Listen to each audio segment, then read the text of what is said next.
Hello YouTube and welcome back to another video on the main channel, and today we are back with another top 10. Now this time it is top 10 Pokemon games. I'm alone today.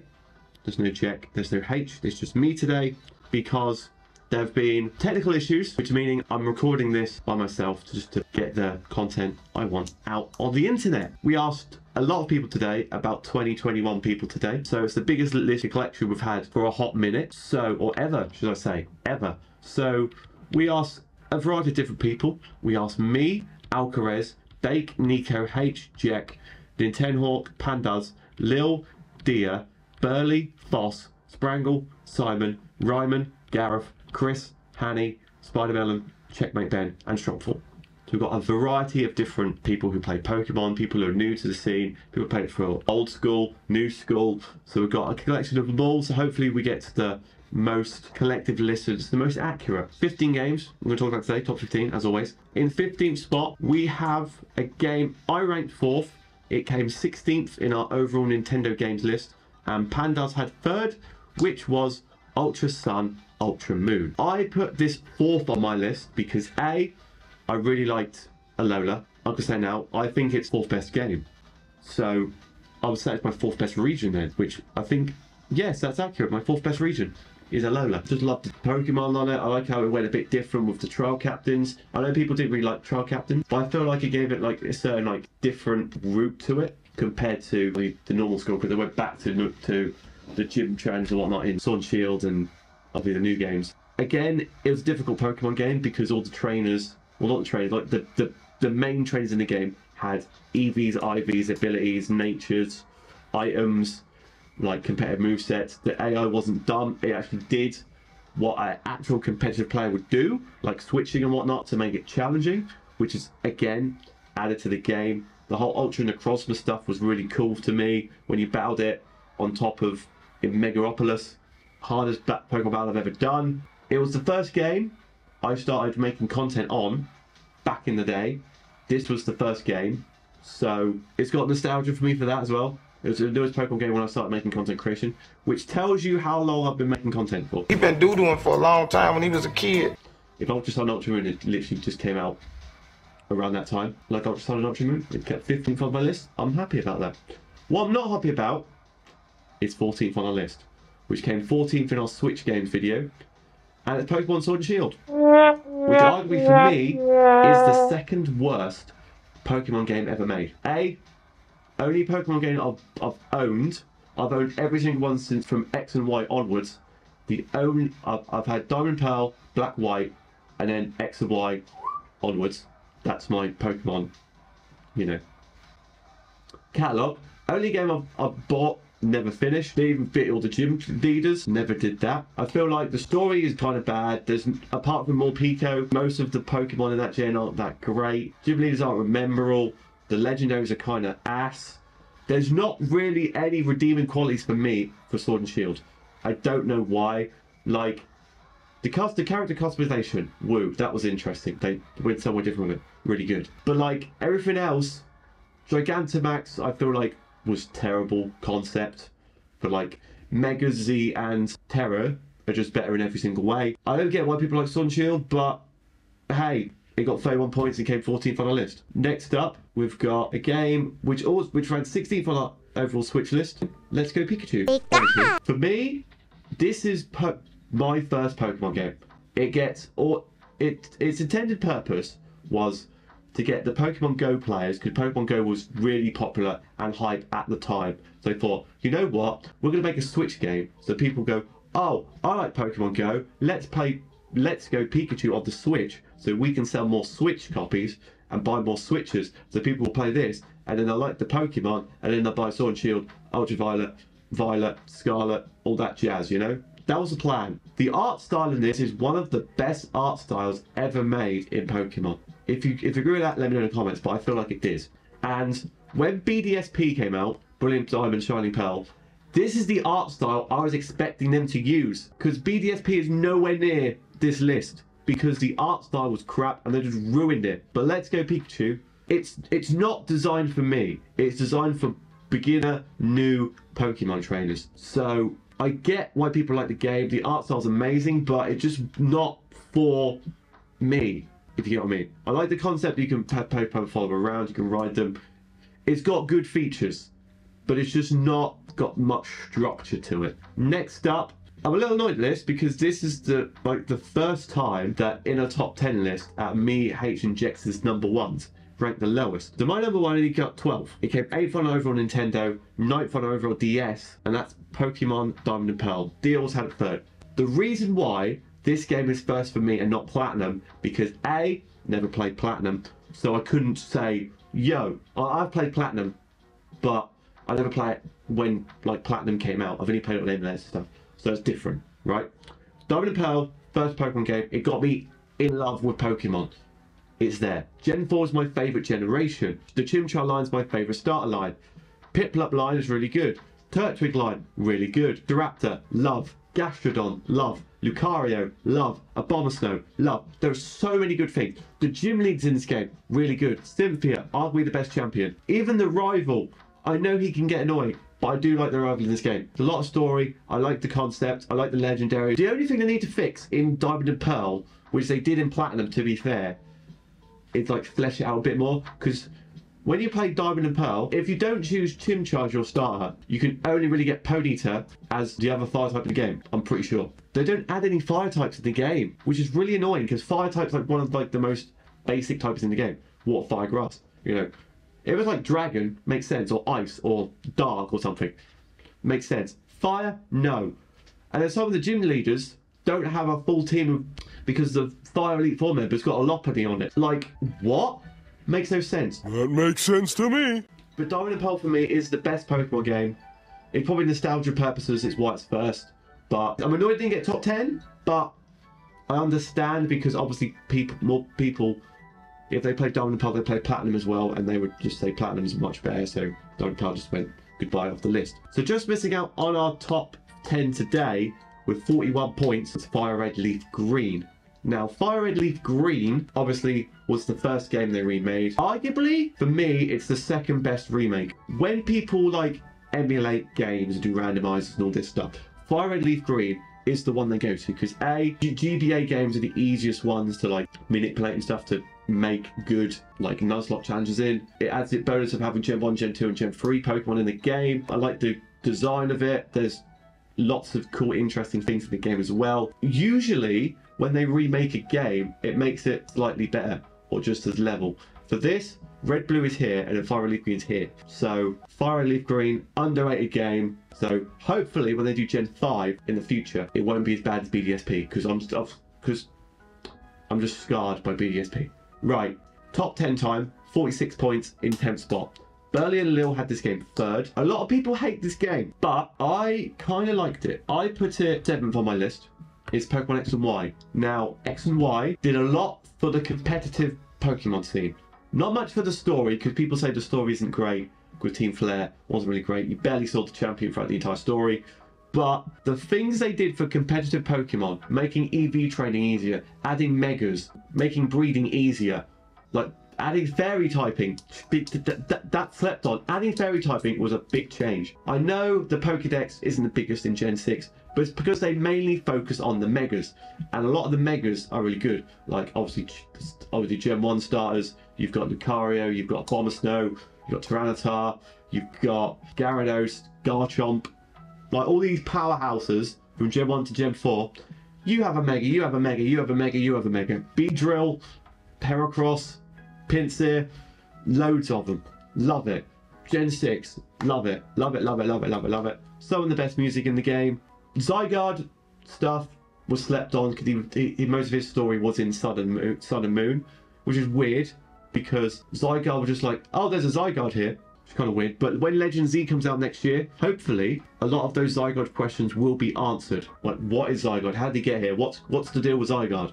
Will be explained in Legends Z. Now, 9th spot, we have Pokemon game not ranked before, 54 points. Nintendo Hawks had it first, Checkmate had it second, Alchemist had it 3rd. Pokemon Emerald. Now, I didn't play Emerald because my first Pokemon game was Diamond and Pearl, so I didn't ever really have a Game Boy growing up, so I never played any of the Game Boy versions of Pokemon, but Emerald, I don't think I played it properly. I don't think I've ever played Emerald. Could be wrong though. But obviously it's kind of like Platinum was for Diamond and Pearl, Crystal is for Hot, Gold and Silver. It's the sequel that added more to it. So I get why Emerald's higher on the list than Ruby Sapphire, because all the Rayquaza stuff in the game is really good. Gen 3 is up there for one of the best gens, I would say, for sure. There's not really much to talk about Emerald, because I don't really play it, so there's not much I can talk about it. But yeah, Emerald got 9th on our list. 8th spot was a game Pandas had first, Nintendo Hawk had second, Sprangle had third. On my list, this was what I was expecting BDSP to be like, which is Aurus, Omega Ruby Alpha Sapphire. This game is what Pokemon needs to do when Gen 5 comes out.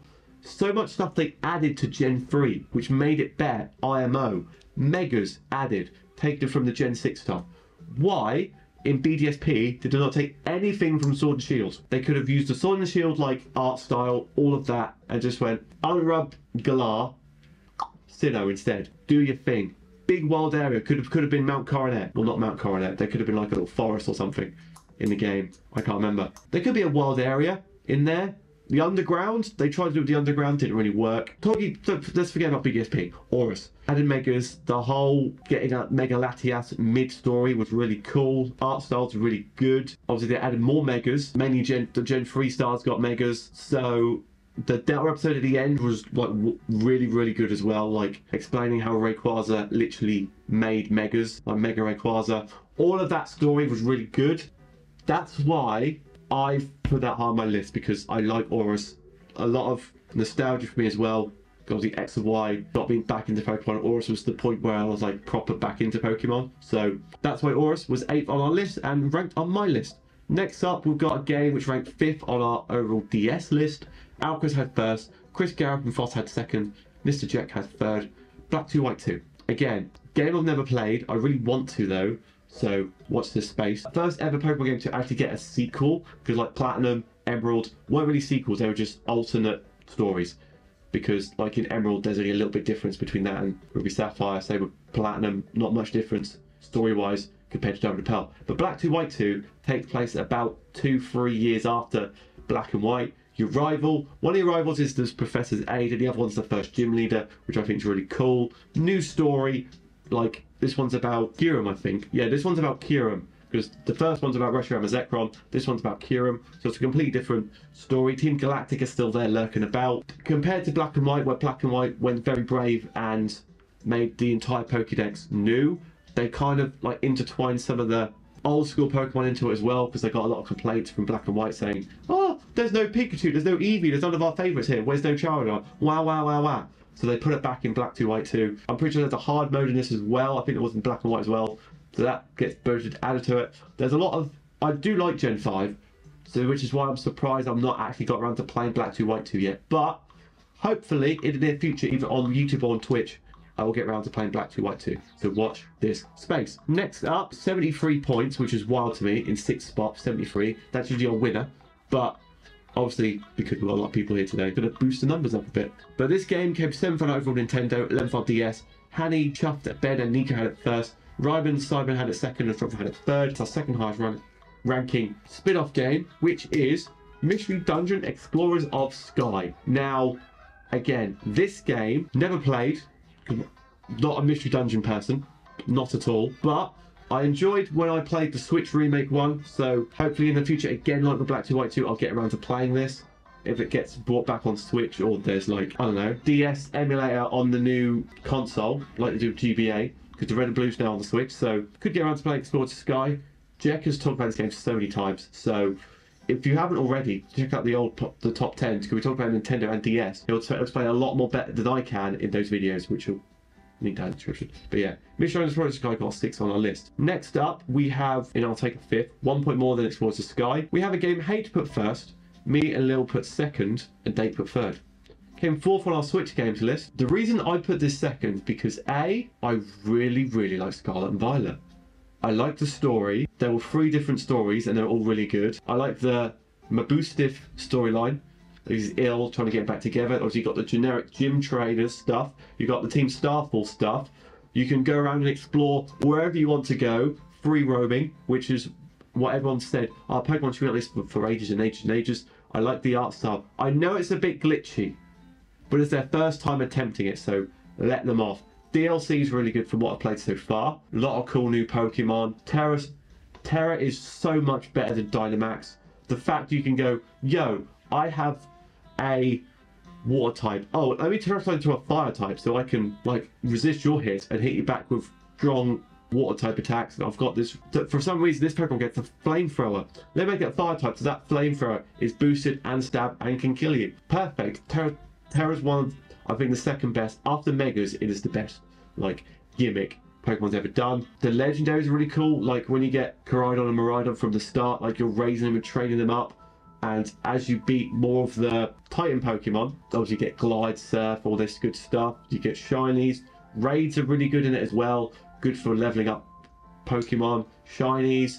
It's just a really good game. I can't wait for Gen 10, because if it's anything like Scarlet and Violet, they just need to, they can improve on what they did wrong in that game and go, we're going to make so much better in Gen 10 or even in Legend Z, ZA.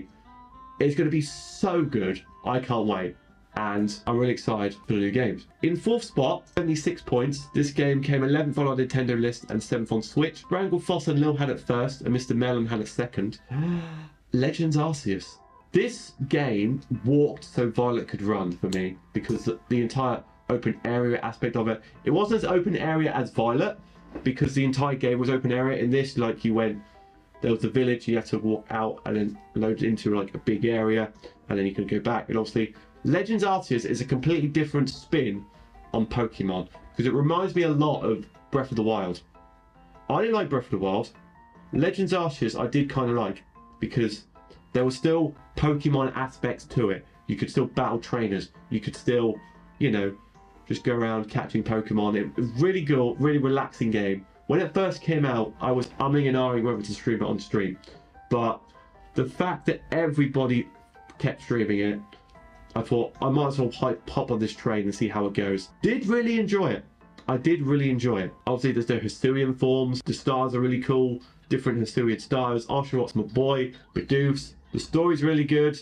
It literally gives you a backstory from Sinnoh. Because I thought it was a weird way to start with Gen 4 for that.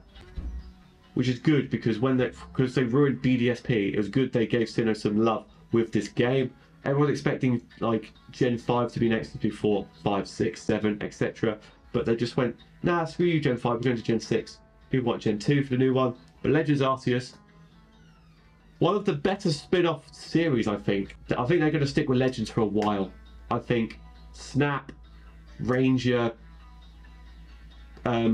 Conquest, all the other spin-offs. I feel like Legends is the new front ship for the spin-off series. Mystery Dungeons, they may come back, just judging by how well Mystery Dungeon Red DX did, and the fact that they've just released Red and Blue on the Switch Virtual Console. So I could see them making another Mystery Dungeon soon. And if Legend Z goes well, hey, we could get a Gen 5 one or a Gen 2 or something. That'd be really cool, wouldn't it? Or even Gen 7 or Gen 8, that'd be cool. Who knows? But yeah, that's got fourth on our list. Next up, we have a game that came third on our top 10 DS games. Strongfall, Ryman, Burley had first, Dake had second, Melon, Ben and Simon had third. The problem is, right, this game, arguably for me, is the worst Pokemon game ever made. Heart Gold, Soul Silver. I don't get why people like this game. I genuinely don't. Don't like the story, don't like the gym trails. The level curve in this game is whack as hell. Like, Gym 1 is fine, level up curve. And then after you beat the first gym, all the trainers between Gym 1 and Gym 2 are really piss weak. And then the gym trainer's like up here. So there's no like a steady level curve so you can level up as you go. So you don't have to do pointless grinding. That's the thing I hate most about Pokemon, is grinding. And the fact you have to literally grind so much between each gym just to get to the right level for it is stupid. The main part of the game is going back to Kanto. Makes no sense to me. Like, if you don't want to go back to Kanto, just play Gen 1. Gen 2, you're supposed to stay in Johto and do stuff there. Birch is kind of irrelevant. Can't really tell. Most of the mons are terrible. I just really don't like Gen 2. I don't know what it is about it. I just don't really like it. So I'm annoyed that got third, but I know people like it. We've got 81 points. I don't know how. It should have 1 point. High God Source on the third on the list. Second on the list, Pokemon Black and White, 87 points. Now this is a game I can get behind because Black and White is arguably one of the best. Obviously it is because it got second on the list. But it's arguably one of the best games in the series. Like I said before, we were talking about Black 2, White 2. Black and White did something different. They literally said, oh, you know all the Pokemon you love from Gen 1, Gen 2, Gen 3, and Gen 4? No, we don't care about those. We're going to make a brand new Pokédex with so many cool Pokemon.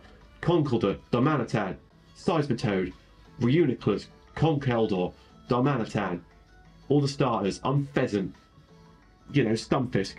All the legendaries are really cool. So much good Pokemon. The gym leaders actually do something in the story, which is, I know sounds wild. That sounds like, oh, they're gym leaders. They should be in the story all the time. They're not in any of the other games. This game, they actually get shit done. En's a really cool rival. You have two, Sharon and Bianca, are okay as rivals. The story's really good. That did a lot for competitive as well, with like the rain teams and all that stuff. Gen 5 was popping competitively back in the day. Chris had first, Nika had second, me, Gareth, Foss and H had third. Which is understandable because it's a really good game. Now, first place, I thought, in my head going into this, I thought first and second would be like kind of close, like top 3 would be kind of close. Platinum, which won our list today, got 11 more points than Black and White, which is like insane. Like, Platinum won our game. Best Pokemon game ever. I can see it. When I talked about Diamond and Pearl forever ago, Platinum just made Diamond and Pearl, did little tweaks, added the Giratina stuff, added more Pokemon, you know, just made the game, did what Diamond and Pearl didn't do right, tweaked it, made it so much better. I so wish I've had Platinum growing up as a kid. I do. Because Diamond and Pearl had a lot of flaws in it. But Platinum, the Giratina stuff, really cool. It just kind of added extra layers to the game, which was missing. And lackluster in Diamond and Pearl. But only 2 people had first, but Stromful, Sprangle, Pandas, Alcrest had second, and Ron had third. So a lot of people had it in their top 3, but it won overall today.